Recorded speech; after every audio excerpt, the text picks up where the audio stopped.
من خپل ماشومان مدرسې ته لیږو خو د هغو تپوس نه کوو. دې سیټ ته به تاسو ته دا ویډیو ښکارېږي. د مدرسې ته دا کس تللی دی، د ماشومانو نه یې تپوس کړی دی. دا هغه مدرسه ده په کومه مدرسه کې چې ماشوم په تشدد باندې وژلی شوی، لکه قاریانو چې دی په جمع باندې والو او د هغې نه وروسته هغه ماشوم چې دی هغه وفات شو. نو هغه مدرسې ته دا کس تللی دی، ماشومانو نه یې تپوس کړی.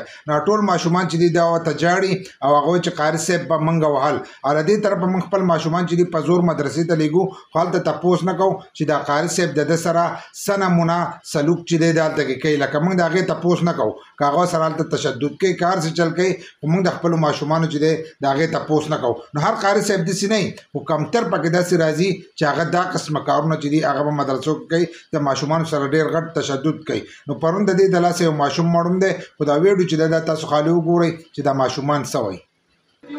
دا د مدرسې ته موږ راغلي یو، دا ټول ماشومان جاړي، وایي قاري صاحب به موږ والو، په موږ باندې به ظلم کوو. نو زه والدینو ته درخواست کوم چې تاسو خپل بچي د داسې دهشتګردو مه په حواله کوئ.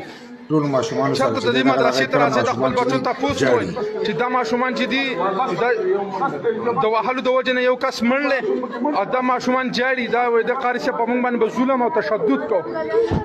نو زه د والدینو درخواست کوم چې خپل بچي د داسې دهشتګرد په لاس مه ورکوئ.